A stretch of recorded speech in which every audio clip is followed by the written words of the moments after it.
When I'm awake, okay, I see things in a physical space. When I'm dreaming, I see things in my mental space, right? There is no physical space. I don't move at all. But in my dream, I see a lot of people. When I have to see something, I need space, right? If this is zero space with my eyes, I can't see at all. If I see something, there has to be space. Otherwise, I can't see. In my dream state, I am seeing things with my mind. So let me say there is a space there, and let me call it mental space. Likewise, there is this very subtle space called the space of consciousness. And that is the space these Mahatmas, these great Avatar Purushas, our Guru Maharaj, etc., enter into to get the various experiences which they pen as Madhura Geetam or Tyagaraja Kriti or Krishna Leela Tarangam, etc. So they are in that state of consciousness. They get some very divine experiences. They actually come down to our level to give us that experience in the language which we can understand. Okay, and that's why I'm saying even Vedas are an avatara because it is there in the space of consciousness. It is brought down to our actual space of listening with our ears.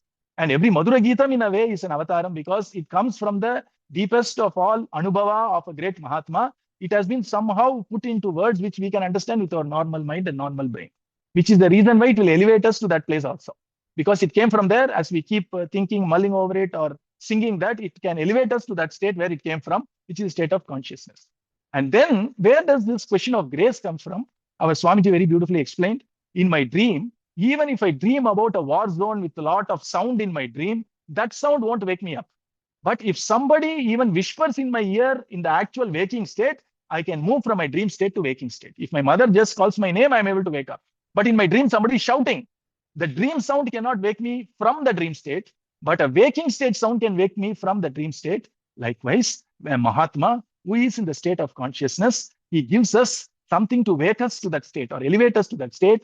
And that which he gives us is what is called mantra. That's why our Swamiji very beautifully says, this Mahamantra is in Chidagasa. Chit means consciousness. Akasha means space. It is in the space of consciousness. And this is the Mahamantra given by our Swamiji to us. As we keep chanting, Yoga Siddhi means we go and elevate ourselves and be one in that state where the mantra came from. Just like how when somebody wakes me up, when the one who is need to wake me up needs to be awake for me to wake up from my sleep, isn't it? Likewise, Mahatmas are in that awakened state. They give us a mantra and then they ask us to chant that mantra. Only that mantra can elevate us to that state of consciousness.